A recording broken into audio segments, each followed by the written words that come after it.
ጽዮን እንግዲህ ወንድሟ ናታንና ቤዛን የተለያዩ ምግቦችን ሰርታ ሰርፕራይዝ አድርጋቸዋለች። እነሱም አላመኑም። ሉሊትም እንግዲህ እዚህ ምግብ ላይ ተካፋይ ነበረች። ነገር ግን ያጋጠማት ችግር አለ። የገጠማት ችግር ምንድነው? እሱንም የምነግራችሁ ይሆናል።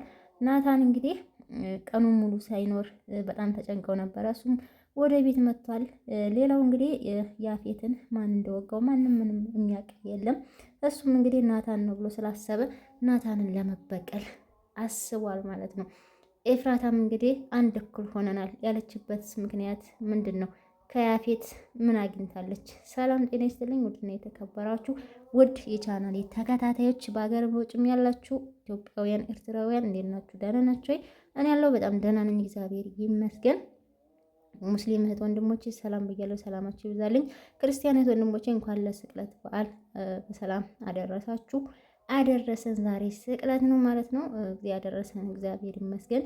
በሰላም ደግሞ ለብርሃነ ትንሣኤው ያደርሰን ማለት እወዳለሁ። ዛሬም እንደተለመደው እንግዲህ በአዲስ ቪዲዮ መጥቻለሁ። እንግዲህ ያው ጽዮን ሙልቅቅ ያለች ሞልቃቃ ስለነበረች ምንም አይነት ምግብ መስራት አትችልም። ነገር ግን አንዳንዴ እልህ የማያስችለው ነገር የለም፣ እልህ የማያሰራው ነገር የለም። ወንድሟና እንግዲህ ቤዛም በፊትም ከቤዛ ጎን በነበረች ሰዓት ናታን ነበር የሚያበስልላቸው። ስለዚህ ምንም አይነት ሙያ የላትም ነበረ። ከአንዴም ሁለቴም ሰርታ እየለበላላት የለም። ከዛም እንግዲህ ናታን ውጭ አምሽቶ ቀኑን ሙሉ ጠፍቶባቸው ከዛ እራታቸውን ይዞላቸው ይመጣል። አንዳንድ ሴቶች ያልበሰለ ምግብ አብስለውን ከምንታመን ብዬ ነው በሉ እኔ በልቻለሁ እናንተ እራታቸውን ብሉ ይላቸዋል ማለት ነው። በዛን ሰዓት ጽዮን በጣም ትናደድና ታዝናለች። ጽዮን ቤዛ ደግሞ ገባይ እኔ እንዲያውም ጽዮን የሰራችው ምግብ ተመችቶኛል ጥሩ ነው ምናምን ብላ ሞራሏ እንዳይጎዳ ትናገራለች ማለት ነው። እንግዲህ ባለፈው ምግብ ሰርተው ስለነበረ ማለት ነው። ከዛ እንግዲህ ያው ያፌት ተጎድቷል፣ ተወግቶ ነበረ። እሱም እንግዲህ ኤፍራታ ሐኪም ቤት እንዲሄድ ብትነግረውም እሱም ለዚህ ለትንሽ ነገር ሐኪም ቤት አልዋረድም አልሄድም፣ ስለዚህ ላይ ፎቅ አልኮልና ጥጣለልሽ አምጭልኝ ይላታል። በዛን ሰዓት ራሱን ስቶ ይወድቃል። ከዛም እንግዲህ ስልኩን ታገኛለች። ከስልኩ ላይ ብዙ አይነት መረጃ ታገኛለች። ከዚህ በኋላ አቶ ያፌት አንድ እኩል ሆነናል ብላ እሷም ደረቷን በኮንፊደንስ ትናገራለች ማለት ነው። እንግዲህ ያገኘችው መረጃ ምን እንደሆነ ቀጣይ ላይ ነው የምናየው የሚሆነው ማለት ነው ውድ ቤተሰቦቼ። ከዛም እንግዲህ እሱም ምን እንደተፈጠረ ብትጠይቀውም ሊነግራት አልፈለገም። አይ ትንሽ በብርቱካን ቢላ ነው ጫር ያደረጉኝ ይላታል። ከዛም እንግዲህ እሷም ያው ተጠራርገትለታለች። ያለውን ነገር ካደረገችለት በኋላ እሷ ያንን መረጃ ስላገኘች በጣም ደስ ይላታል። ከዛም ጽዮን ጋር ተደብቃ ትደውላለች ማለት ነው። ከጽዮን ጋርም ያለውን ነገር ያወራሉ።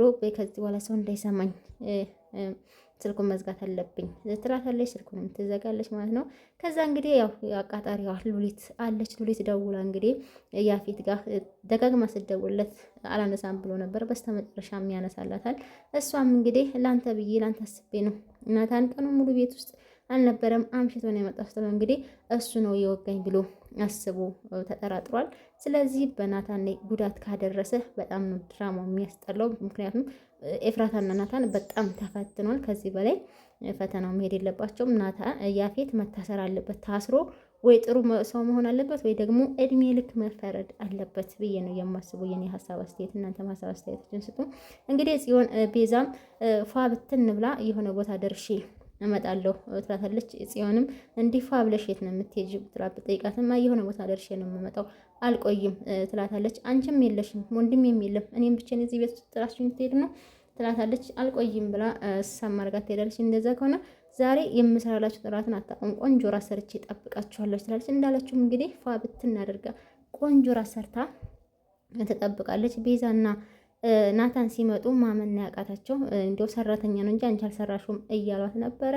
ከዛም እንግዲህ ሉሊትም ነበረች እዛ ራት ላይ ትመጣለች። ከዛ ጽዮን ተነሳ የሉሊትን ምግብ ታመጣለች። እንግዲህ ምግቡ ላይ ምን እንደጨመረች አናቅም ማለት ነው። ከዛ እንግዲህ ያው ያንቺ ይኸውና ትላታለች። ስቀምሰው መጀመሪያ በጣም ቆንጆ ነበረ። ደጋግማ ስትበላ ግን ሆዴን አመመኝ፣ ሐኪም ቤት ወሰዱልኝ፣ አምቡላንስ ጥሩኝ እያለች ነበረ። ጽዮን እንግዲህ ያው ሉሊትን መበቀሏን ቀጥላለች። ያደረገችው ነገር ምን እንደሆነ እንግዲህ ቀጣይ ላይ የምናየው ይሆናል።